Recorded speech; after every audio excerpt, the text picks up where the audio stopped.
in a large company in Nairobi, where innovation and sustainable development guide all activities. Miriam sat behind her desk, buried in piles of paperwork and endless emails.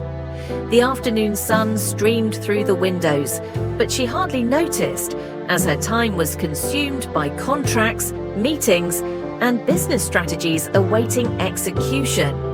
Miriam was no ordinary woman.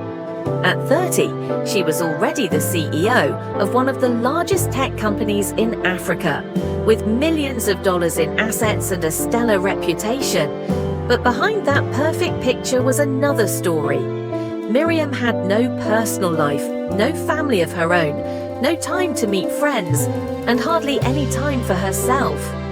She regularly worked 16-hour days, slept fewer than 4 hours a night, and her meals were either skipped or rushed with coffee and fast food. For her, success was never enough, and work was everything. Everyone around admired her dedication and strict discipline, but no one knew she was gradually losing her sense of life. Miriam wasn't always like this. As a little girl in a middle-class family in the suburbs of Nairobi, she dreamed of becoming a powerful woman, someone who could change the lives of millions through technology and innovation. She studied hard, graduated with honors from a prestigious university in the UK, and returned home to build her own empire. In her early years, Miriam's passion and talent helped her quickly rise to the top. But the more successful she became, the more pressure she felt. The more she achieved, the more she feared losing what she had worked so hard to build. The pressure of maintaining the image of a successful entrepreneur weighed heavily on Miriam's shoulders. She no longer recognized the signals from her body, the constant fatigue, the relentless headaches, and the sleepless nights. Miriam thought it was just the price of success, and she was willing to pay it. What she didn't realize was that with each passing day, she was trading away her health, joy, and life. One day, like any other, Miriam woke up at 5 a.m., preparing for an important meeting with foreign partners. She had worked through the night to finish a report, only getting about 2 hours of sleep before starting a new day. When she entered the meeting room with the company's executives, she felt dizzy, but reassured herself that a cup of coffee would help. However, while presenting the project to the partners, her head began to spin, her vision blurred, and Miriam collapsed onto the floor. She fainted in front of her colleagues and partners, causing panic in the room. Miriam was rushed to the hospital. After examinations, the doctors told her she was exhausted from overwork, lack of sleep, and malnutrition. They warned that if Miriam continued living like this, her health would not recover, and more severe consequences could follow. At that moment, for the first time in years, Miriam realized how much she had neglected herself. Initially, accepting rest and slowing down was a huge challenge for Miriam. She was used to being busy, always having something to do, and always being the one making decisions. But now, forced to rest, she felt empty and confused. The meetings, emails, and work she once thought were her entire life suddenly felt distant and meaningless in the moment she realized she no longer had the health to continue. As time passed, Miriam began to feel a change. Not only did her body start to recover, but she also found peace in her soul, something she hadn't felt in years.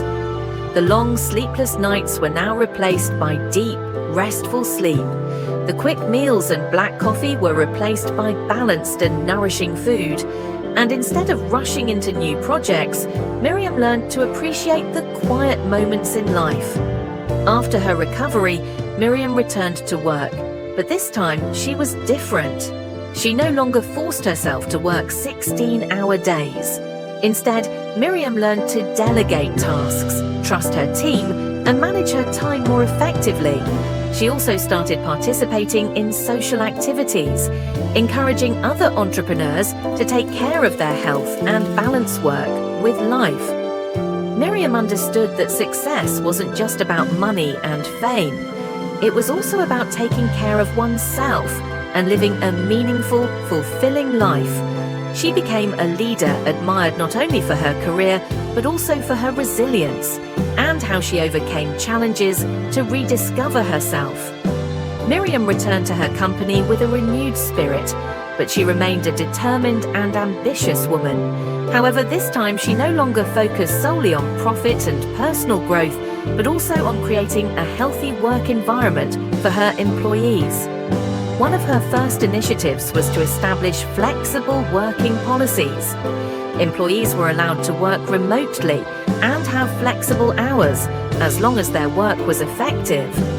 She also introduced health programs for employees, from providing nutritious meals at the office to organizing yoga, meditation, and fitness classes after work. These initiatives initially met resistance from some executives who believed the company would lose productivity if employees had too much time to rest. But Miriam believed in the change. She knew that without good health, no one could give their best to their work. The first month after the policy changes, productivity seemed to decline as employees adjusted to the new pace. But Miriam was undeterred. She organized meetings to listen to her employees, understand their needs, and make appropriate adjustments.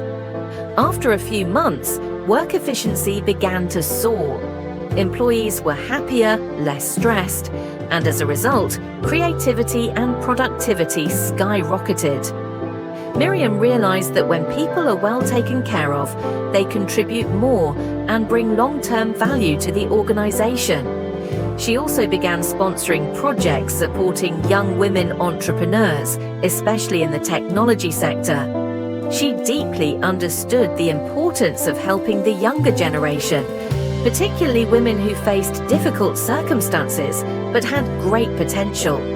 She had once been a young woman full of ambition, and without support and opportunities, she might not have achieved her success today. Several years later, as Miriam entered her 40s, she was no longer the work-obsessed woman she once was. She had built a solid career, a thriving company, and a balanced life. Miriam was now not only known as a successful businesswoman, but also as an inspiring figure for thousands of others, especially young African women who aspired to build better lives without sacrificing themselves. Her journey serves as a powerful example of how personal transformation can lead to positive organizational change. Through her experiences, Miriam showed that true success is about finding balance and leading a fulfilling life.